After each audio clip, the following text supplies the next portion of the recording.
सिताई जानों दी जान में शेर पढ़दा से नबी जे शान में शेर पढ़दा से नबी जे शान में। सुभान अल्लाह।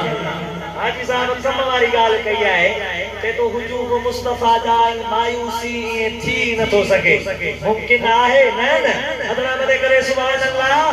हाजी साहब हाँ हो मुस्तफा जो थी करे मायूस क्या जीवन के भाग जा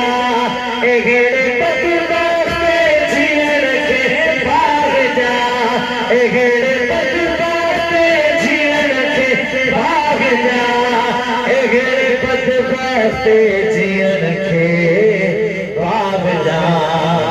बस इश्क जो ज़गड़ो मुझे इंसान में गाल समझ में आई। सुभान अल्लाह।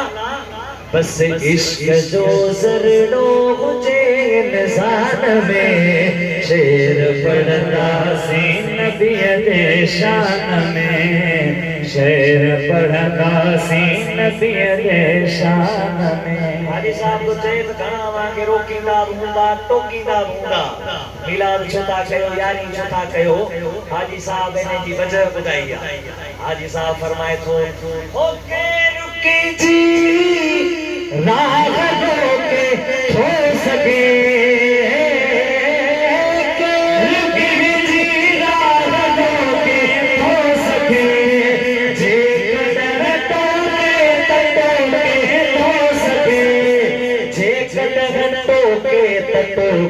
थो सके।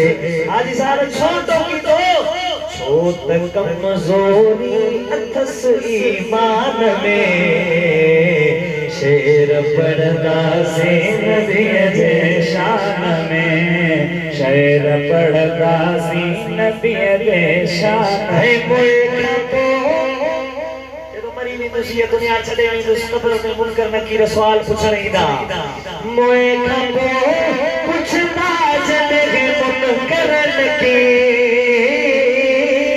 मोए खातो पुछदा जॾहिं मुनकर नकीर ख़बर चवंदा ग़ुलाम नबी फ़क़ीर ख़बर चवंदा ग़ुलाम नबी फ़क़ीर इंशाअल्लाह ये कब्रिस्तान में शेर पढ़दा से नबी जे शान में है।